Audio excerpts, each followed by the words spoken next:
Don't you put that evil on me, Ricky Bobby! There's no way to stitch the jugular. All of your blood will be on the floor in 4 minutes. I'm gonna make him an offer again.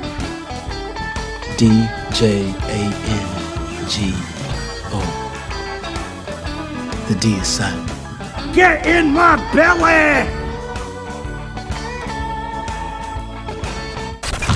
Time for Full Court Press with Connor. He has hot takes from In the Paint, tough picks from the top of the key, and the best scoops on the NBA from downtown. We got him, Connor's Full Court Press. Love talking all things NBA. Connor, how are you? This is the exciting times, isn't it? Al, we made it. Here we are. Let's do it.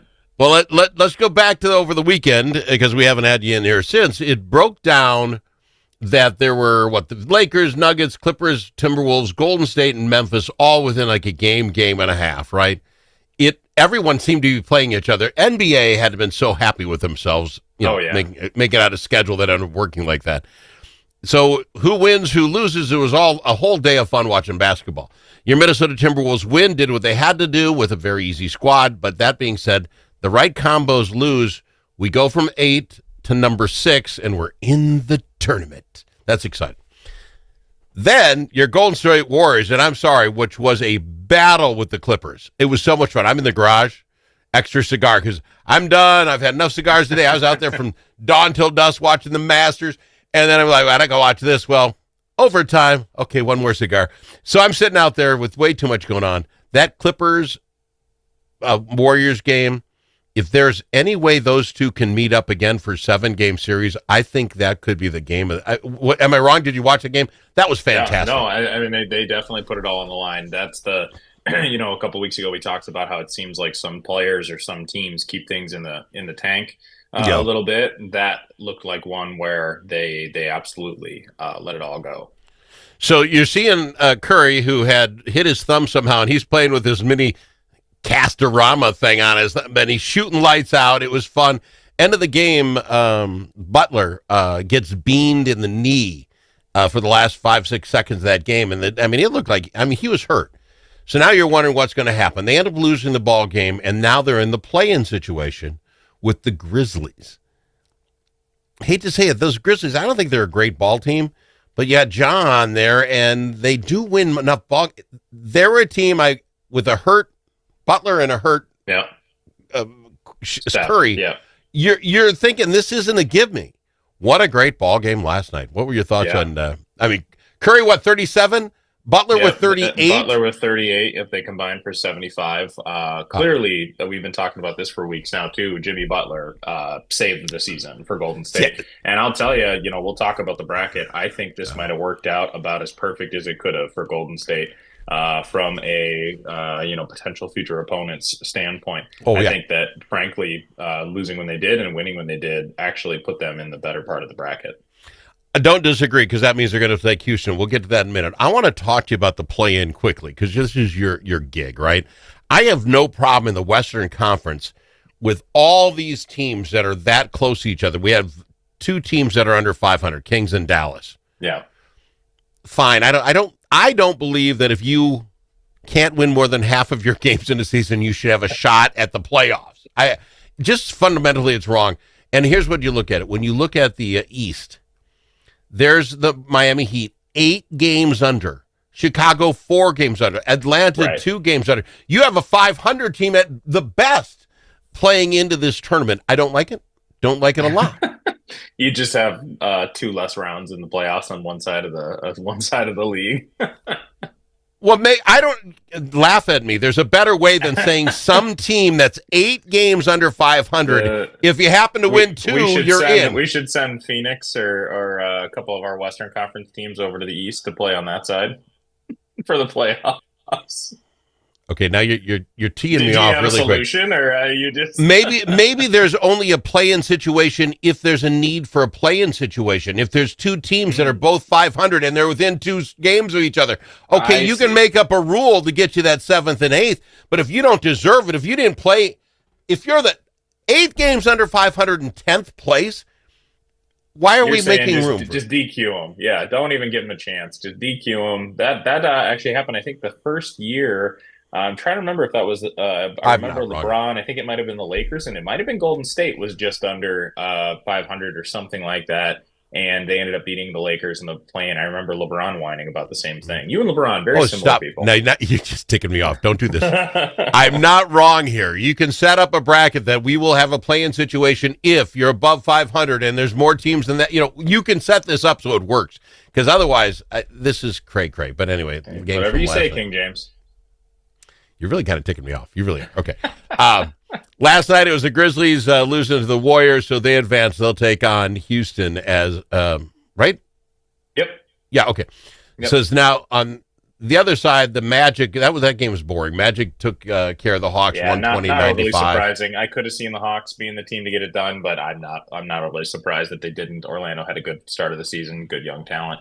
I got to tell you, now we're talking bracket. I think that this all worked out really well for Cleveland, and I think it worked out not well at all for Oklahoma City. I think that the fact that they ended up having Denver and the Clippers on their side of the bracket is brutal for Oklahoma City. And we'll get into that. I want to finish. Let's get everybody into the game. So Miami and Chicago play tonight. Back to, I wouldn't watch this game if they didn't. Why would you watch two sub-500 teams? This is not a game I want to watch.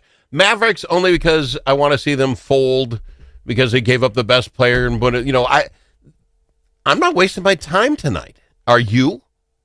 No, probably not. I'll probably watch the box score. I got yard work to do. I'm looking out the window at green grass and realizing I got to get my grub killer on the lawn. So, okay, so you made my point. Even though you want to call me King James, you made my point. Some say he's the best ever. Al, you're the NBA guy, and you're like, I got to get grubs. I got grub worms out here. I got things to do.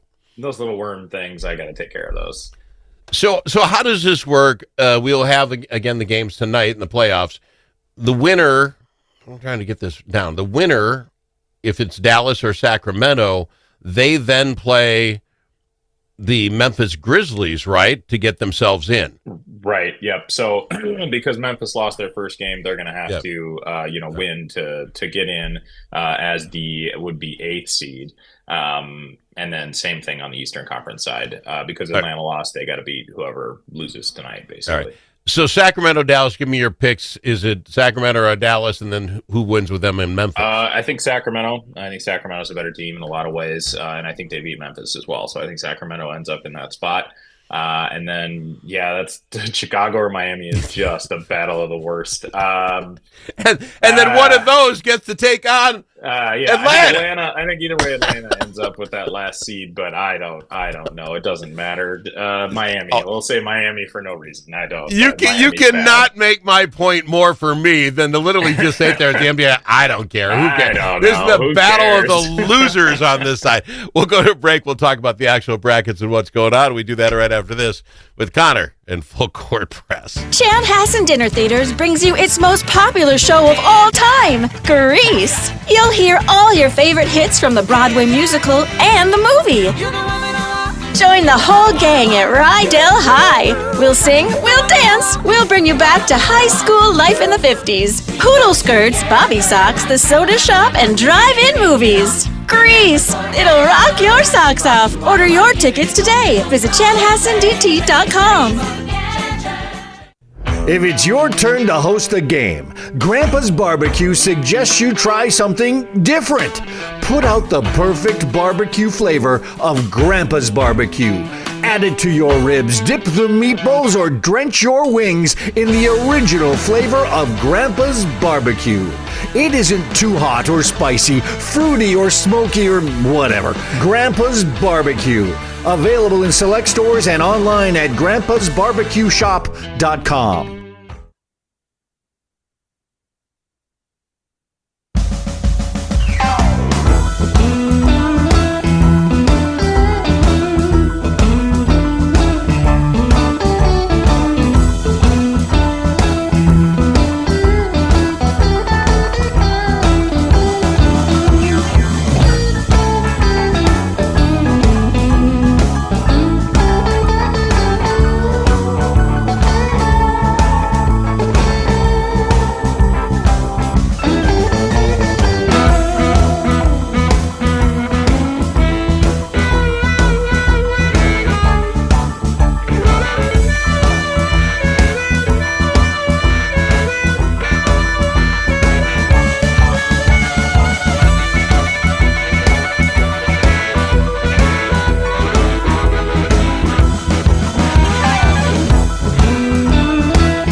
as in alligator.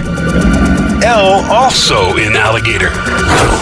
But it's not alligator. It's the Al Travis Show. We've got him, Connor's Full Court Press, talking the NBA playoffs. Connor, you're a young man. You probably heard this once or twice. Old folks on me used to say, I'll sleep when I'm dead. I'll get my rest when I'm dead. All right. I believe NBA players say, I'll rest when the playoffs start. Here's my point. If you're not in the play-in tournament, where you're playing 3 days and then you got the tournament start, here is the Minnesota Timberwolves schedule. They won on Sunday. They will now play Saturday. They will then play Tuesday, 3 days later. Then 4 days later, they'll play next Friday, and then 3 days later on Sunday. If this was a Major League Baseball team, you could have your starting pitcher pitch every game because you got you got time to rest in between. That is crazy to me. You get in this rhythm where it's every 2 games, 3 games a week, and while it's the playoffs, we'll play 1, maybe 2 if we can squeeze it in. This is a crazy schedule. Everyone will be healed. If you have a broken wrist, you may still get in the playoffs because they just so many games. You know, they used to play games like every other night, Back to basically. back. They'd give them kind of the day to travel to the other city. And I think the players union essentially was like, hey, we need more time to get off a plane and stuff. So, and they monopolize more time. The playoffs aren't going to be done until June. So think about that. That's how you get a playoff series to go from May to June. This is ridiculous. April through June. So anyway, that being said, you'll be here with only 1 or 2 games to talk about before the next. Yeah, all your listeners are like, oh my gosh, this segment's going to go on for another 5 weeks, 6 weeks. It's not on me. Make them play. I don't understand it. But here we go. Let's talk some of the games. The Pacers and Bucks, and we don't ask anybody to bet on anything, but this is what the line is. Indiana by 5.5. I don't think that fly. I think I'd take the Bucks. Yeah, that's bold to me. I mean, again, we kind of talked a couple weeks ago where Indiana definitely kind of was starting to peak at the right time. The Bucks have struggled all year for no apparent reason. It's really strange. But I do give the edge, especially on that line. I give the edge to the Bucks with the best player in that series in Giannis. Yeah. Knicks and Pistons, a 3-6 series. They've got the Knicks with 7.5. It probably works for me. I don't have any problem. I think the Knicks absolutely smoke the Pistons for sure. Celtics 14.5 over the Magic. Take the over. At least that. Yeah. Maybe 18.5. I mean, jeepers. Yeah, no, for sure. All right. And then the Cavaliers doesn't matter. You're going to put them down for a 25 point win over who this. Yeah, it doesn't matter. And again, looking at that side of the bracket, I think that Cleveland really, it kind of worked out better for them. If I'm Cleveland, I'd rather see the Bucks or Pacers versus if I'm the Celtics, I'm not happy that I have to see the Knicks. And honestly, Magic. I mean, we're joking they'd lose by 18, but if there's a team that really isn't very good in the East that could win a couple games against the top seed, it probably is Orlando. But when you look at any of these matchups, the Cavaliers aren't going to go more than 5 games if they lose one of that, right? Whoever that is. So they're 5 games. Pacers and Bucks, the problem they have there is they could go long. Now they get nap time, travel time. They'll be fine. They could go for 4 weeks. That's true. Yeah, but Pacers and Bucks, that could be a 6 or 7 game series, right? Yep, I think that's for sure. I think that's probably the only one on this side that's going to go, 6 games. That's what I'm saying. And your Knicks and Pistons, that could be a 4. Yeah, it could be 5 probably 5 games. Yeah. And the Celtics Magic, unless like you say something crazy, that's a 4 game series in my book. Yeah, they need some magic to happen. Ayo. See what he did there, people? And this is what you pay for. This is exactly what you pay for. All right. On the other side, the Nuggets and Clippers, they have Denver by 2.5. And I'm going to be honest, after watching the Clippers and the Warriors, I'm kind of rooting for the Clippers here. That team is better than I give them credit for. They seem to be playing well. Can they beat the Nuggets? Here's the thing. This is where I'm staying. I think Oklahoma City, this didn't work out very well for them. I think Denver might be you can't say best team. Oklahoma City's clearly, OKC's clearly the best team, but I think the Nuggets are right there behind them. Right. So it's tough to, especially with the best player on the planet. Gilgeous-Alexander, but you're going to win MVP, but you're not the best player on the planet. I think the Clippers can win a couple games. This is where I think on the West, we're going to see multiple 6 or 7 game series in the first round. Yeah. and this could be one of them. I don't think the Clippers beat the Nuggets in 7 games, but they could battle with them. Again, the Clippers have also peaked at a good time. And if I'm the Thunder, I am kicking myself for ending up on the same side of the bracket as the Nuggets. Yeah. Well, that being said, again, I'm going to root the underdogs here. I'm rooting for the Clippers because I think those young kids might match up pretty well with the Thunder with the length and the size and the speed. I think that would be an unbelievable second round. On the Rockets-Warriors, I know it's going to hurt your feelings, but I presume it's because they're 7th ranked now. They have Houston plus 1.5. I'm taking the Warriors all day long. I'm sorry. I am too. They just lost to the Rockets within the last, I think it was a week and a half ago. But here's the thing. We've been talking about Houston overperforming all year. Again, I think that this worked out horrible for OKC, and I think it worked out great for the Warriors. If there was a team in the top 4 that the Warriors were going to be able to have a good chance against in the first round, it was the Rockets. They're peaking at the right time. Jimmy Butler and Steph, a little banged up, but clearly that hasn't affected them. I think the Warriors could win in the first round, and I think the next game we'll talk about, or the next series we'll talk about, either of those matchups looks decent for them too. If they get on a hot streak, they could find themselves in the Western Conference Finals very quickly. See, and I don't disagree with that analysis. I think the Wolves, although getting to 6, so they didn't have to do a play-in because you can lose, in a heartbeat, I don't think we match up well with the Lakers. I'm being honest with you. They're giving Lakers 4.5 points. I'm calling the Lakers winning it in 6. I hate to do that to my squad, but I don't see who we match up against Jokic. I don't, then if we can match up Jokic, then who's got the king? And then they got the other guy, Doncic. Yeah, Doncic. Yeah. No, I agree, and probably you have Anthony Edwards guard Luka Doncic, but we kind of tried that, last year in the Western Conference Finals. We had a hard time matching up with him. Then you add LeBron James to the mix. By the way, looking at these 2 series, the Rockets and Warriors, the difference in record is 4 games, which is not a lot over an 82-game season. Yeah, and the Lakers Timberwolves is the difference of 1 game. One win, 1 loss, basically. So these teams are very close. I actually think the Lakers are probably overall the best team, probably the most reliable team on this side of the bracket right now. That doesn't mean they're infallible, but I agree. I think the Timberwolves are going to have a hard time. But again, this to me sets it up well for the Warriors. If they really do get on a hot streak, beat the Rockets in 5, beat the Rockets in 6, I think Lakers Timberwolves could go to 6 or 7. That other team comes in tired. So it's going to be in a very fun playoff. Not tired. The West is get done with the game, take 4 days off, go to the next game. They're not going to be tired. I'm done with tired after looking at the schedule. And the spa in between. I suppose that's true. Thunder wins theirs. We're not going to worry about it. Nuggets and Clippers. I'm taking Clippers. You're taking the Nuggets to win that series. That's 6 or 7 games, right? I mean, this is going to the end. Yeah, again, it's hard to say. I could see the Nuggets winning in 4. I mean, if Jokic says time to play basketball and his supporting cast shows up 70% of the way, I don't think any team in the West is prepared for that. We'll see, though. They haven't really done it all year. I think the Wolves lose in 6 to the Lakers. Now, if they can get to the 7th game, who knows? Anybody on a given Sunday. But I think we lose in 6. Your thoughts on Lakers Timberwolves? Yeah, 6 or 7 probably. I think that's probably true. And then the Rockets and the Warriors, it all depends on those 2 guys you're talking about. I can see the Warriors actually winning this in 5. I'm going to call the Warriors in 6. Yeah, I think Warriors in 6 is my call as well. Winning it in 5 would be astounding. And if that happens, I'd be scared. If I'm anyone else in the Western Conference and the Warriors beat the Rockets in 5, I'd be terrified. See, and I take the other side on that. They win this in 5 or 4. That would mean they all have enough time to take off, head to Jamaica for a week, have some cocktails, come back, and the schedule's nuts. Connor, I appreciate you being on the program. We'll have 1 game down amongst all these teams by the time you get back in a week. We'll see how we can fill a half hour, Al. Appreciate you being on the program, my boy. Appreciate it. Yeah. Connor's Full Court Press on the Al Travis Show.